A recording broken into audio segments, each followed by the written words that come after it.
Assalamualaikum warahmatullahi wabarakatuh. Perkenalkan, saya Trisna Nizarti, CGP Angkatan 11 dari SMP Negeri 6 Padang. Kali ini saya sudah bersama dengan Ibu Anggun Meliasari, Guru Informatika dari SMP Negeri 6 Padang. Pada kesempatan kali ini kami akan melakukan percakapan pra-observasi sebelum Ibu Anggun melakukan proses pembelajaran nantinya. Assalamualaikum Bu Anggun. Waalaikumsalam Bu Trisna. Apa kabarnya hari ini? Alhamdulillah sehat Bu Trisna, apa kabar? Alhamdulillah saya juga sehat Bu Anggun. Baiklah Bu Anggun, hari ini kita akan mengadakan percakapan pra-observasi ya Bu Anggun. Sebelum saya melakukan supervisi kelas untuk mengamati jalannya proses pembelajaran yang akan Ibu Anggun lakukan nanti. Baik Bu Trisna. Nah, baik. Jadi sebelumnya saya akan menyampaikan terlebih dahulu tujuan kegiatan kita hari ini. Jadi tujuan kegiatan kita hari ini adalah untuk mengetahui dan mengevaluasi jalannya proses pembelajaran yang Ibu Anggun lakukan.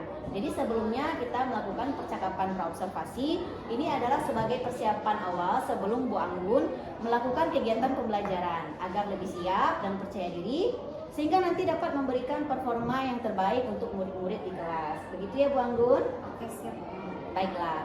Nah, ada beberapa pertanyaan yang akan saya tanyakan kepada Bu Anggun. Yang pertama, apa tujuan pembelajaran yang ingin dicapai pada saat PBM nanti? Berdasarkan rancangan pembelajaran yang sudah saya siapkan, ada beberapa tujuan pembelajaran yang ingin dicapai di kelas nantinya. Yang pertama, diharapkan peserta didik mampu untuk merumuskan sendiri apa itu media sosial. Oke. Yang kedua, peserta didik mampu mengetahui dampak positif serta dampak negatif dari media sosial tersebut. Nah, yang ketiga, diharapkan peserta didik mampu mengetahui dampak apa yang dirasakan atau perubahan pola hidup apa yang dirasakan dengan menggunakan media sosial ini. Oke. Baiklah Bu Anggun, berarti ada tiga tujuan pembelajaran yang ingin dicapai. Lalu bagaimana dengan area pengembangan yang ingin dicapai atau yang ingin Ibu Anggun lakukan observasinya nanti? Untuk area pengembangan, karena pembelajaran yang akan saya lakukan ini bersifat teoritis, maka saya akan menitik beratkannya pada aspek pengetahuan juga aspek sikap dalam pembelajaran di kelas nanti. Baik. Jadi area pengembangannya nanti pada aspek pengetahuan dan aspek sikap. Baiklah. Lalu bagaimana strategi dan model ataupun metode pembelajaran yang akan Bu Anggun laksanakan nanti? Untuk strategi, saya akan menggunakan pembelajaran problem based learning dengan metode inquiry dan penugasannya nanti bersifat mandiri. Oke, baiklah Bu Anggun. Lalu bagaimana dengan media pembelajarannya? Seperti apa media pembelajaran yang akan Ibu Anggun lakukan nanti pada saat pembelajaran? Karena ini bersifat teori, jadi mungkin media pembelajarannya melalui PowerPoint yang akan ditampilkan menggunakan proyektor. Oke, bagus sekali ya Bu Anggun. Lalu selanjutnya kapan nih Ibu Anggun akan melaksanakan kegiatan pembelajarannya? Hari apa? Kemudian di kelas berapa? Kemudian di jam pelajaran keberapa? Rencananya saya akan melakukan pembelajarannya di hari Senin, tanggal 7 Oktober 2024 di kelas 71 pada jam pelajaran pertama sampai ketiga. Baik Bu Anggun. Jadi nanti di jadwal tersebut saya akan melakukan supervisi kelas dan mengobservasi kegiatan pembelajaran yang Ibu Anggun lakukan ya. Siap. Baiklah. Nah, setelah kegiatan tersebut nanti kita akan melakukan tahap percakapan pasca observasi. Dan ini nanti akan dihadiri oleh pengajar praktik. Siap. Baiklah. Oke, sebelum kita akhiri nih Bu Anggun, apa yang Bu Anggun dapatkan dari percakapan pra-observasi kita hari ini? Saya pikir saya mendapatkan gambaran mengenai pembelajaran seperti apa yang akan saya lakukan, strategi pembelajarannya, model pembelajaran, metode ataupun media pembelajarannya nantinya. Baik Bu Anggun. Terima kasih ya Bu Anggun atas waktunya. Sampai bertemu nanti pada kegiatan observasi sesuai dengan jadwal yang telah kita tetapkan ya Bu Anggun. Oke, siap Bu Taman. Baiklah, demikianlah percakapan pra-observasi pada kali ini. Sampai bertemu pada saat kegiatan observasi nanti. Assalamualaikum warahmatullahi wabarakatuh. Assalamualaikum warahmatullahi wabarakatuh. Waalaikumsalam warahmatullahi wabarakatuh.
setidaknya punya akunnya dulu walaupun belum digunakan. Nah, Ibu mau tahu dulu siapa yang sudah pernah atau siapa yang sudah membuat akun media sosial? Coba angkat tangannya yang jujur. Yang jujur, Ibu mau survei aja. Masa nggak pernah anak Ibu? Yakin? Oke, Ibu bagikan KPD-nya. Silakan bikin nama, kelas, lalu definisikan sendiri apa itu media sosial.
Negatif. Nah, sekarang coba anak Ibu sebutkan minimal 3 dampak positif dan 3 dampak negatif dituangkan ke dalam lembar kerjanya masing-masing. Yang anak Ibu rasakan aja, yang anak rasakan apa sih dampak positifnya media sosial ini? Apa sih dampak negatifnya media sosial ini selama beberapa waktu digunakan ini? Nah, coba anak Ibu tuangkan di dalam lembar kerjanya. Sudah? Ada yang dapat dampak positifnya lebih dari 3? Ada yang dapat dampak negatifnya lebih dari 3? Ada, berarti lebih banyak dampak negatifnya daripada dampak negatif. Iya. Iya kan? Nah, kalau misalnya anak Ibu merasa dampak negatifnya lebih banyak, kira-kira media sosial yang anak Ibu punya itu masih tetap akan digunakan atau di stop? Masih ya. Kira-kira komentar kita ini akan dilaporkan tidak ya? Nah, sekarang ada yang namanya UU ITE yang mana di dalam undang-undang ini akan menjadikan kalian mendapatkan pidana atas komentar-komentar yang kalian sampaikan di media sosial. Nah, jadi bisa kena denda, bisa juga masuk penjara. Jadi hati-hatilah anak Ibu dalam berkomentar. Nah, lalu juga karena media sosial ini sangat luas ya jangkauannya, sangat luas. Anak Ibu bisa membagikan apa saja di media sosial. Tapi harus diingat, anak Ibu harus bisa membedakan mana yang informasi bersifat pribadi, mana informasi yang bersifat publik. Sekarang silakan anak Ibu bikin minimal juga 3 informasi apa saja yang bisa kita bagikan di media sosial, 3 informasi umum, 3 informasi pribadi. Oke, silakan.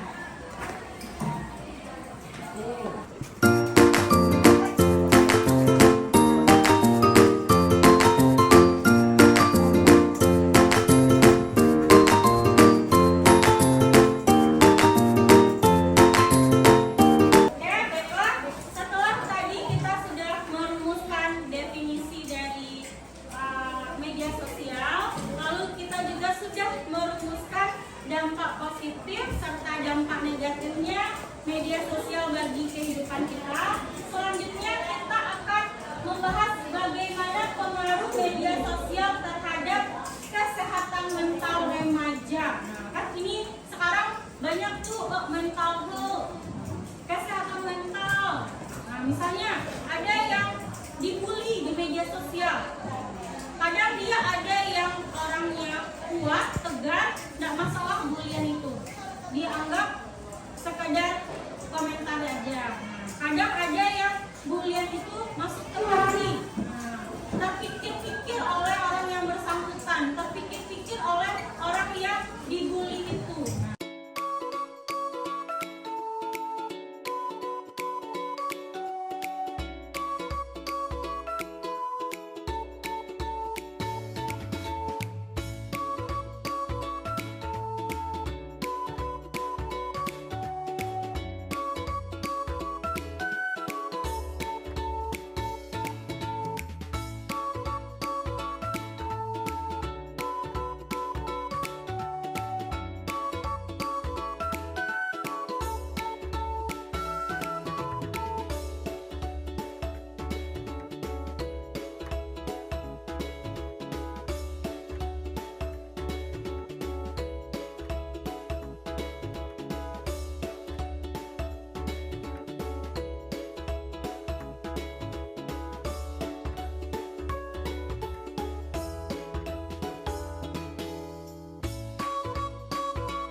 Assalamualaikum warahmatullahi wabarakatuh. Waalaikumsalam warahmatullahi wabarakatuh. Saya akan menjawab pertanyaan-pertanyaan yang diberikan oleh Bu Anggun.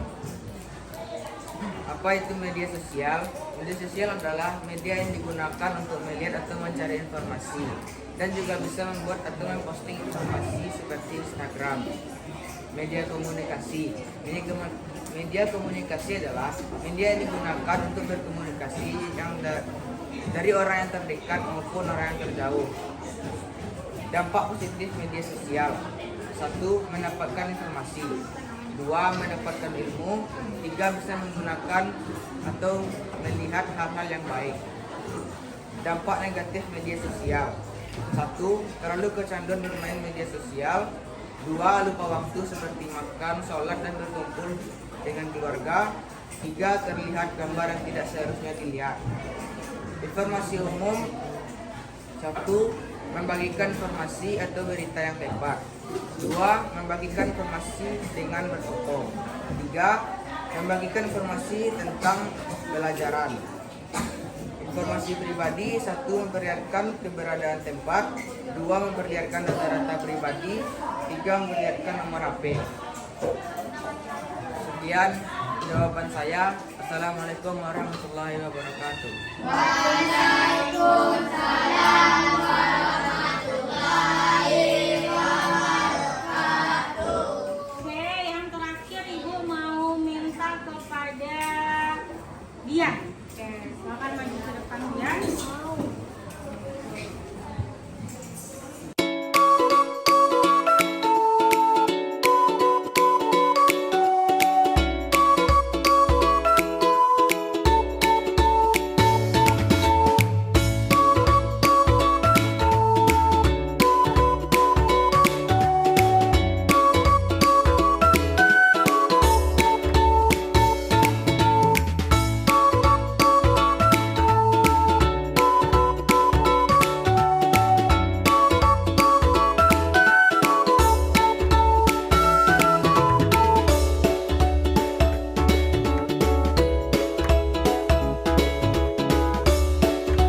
Oke, baiklah. Tadi sudah ada temannya yang memaparkan hasil dari olah pikirnya sendiri. Apa itu media sosial, apa dampak positifnya, apa dampak negatifnya, serta bagaimana dampaknya itu terhadap kehidupan sehari-hari. Nah, kalau menurut dia menonton video. Apa benar itu? Benar. Video ajakah yang bisa kita tonton? Ya, selain video apa lagi? Selain video apa lagi nak? Yang bisa kita bagikan selain video. Foto, video, apa lagi? Audio bisa atau tidak? Apa lagi? Banyak ya. Lalu menurut Aura, media sosial itu adalah platform komunikasi online yang memungkinkan pengguna untuk membuat berbagai konten dan berinteraksi secara virtual dengan orang lain, baik orang yang kita kenal maupun yang tidak kita kenal. Lalu menurut Bima Raffi, media sosial adalah media yang digunakan untuk melihat atau mencari informasi dan juga bisa membuat atau memposting informasi. Ya benar itu? Benar. Oke. Baiklah anak-anak, kita telah sampai di ujung pembelajaran. Sebelum kita mengakhiri, marilah kita menarik kesimpulan. Siapa yang bisa menyimpulkan pelajaran kita hari ini? Oke, silakan disimpulkan, Nak. Media sosial adalah media yang digunakan untuk berinteraksi dengan orang banyak dan ada pesannya sangat luas. Oke, siapa lagi yang bisa menyimpulkan? Siapa? Oke, silakan Mas Sel. Media tidak hanya dampak positif, tetapi adanya dampak negatif. Contohnya apa, Nak? Dampak negatifnya?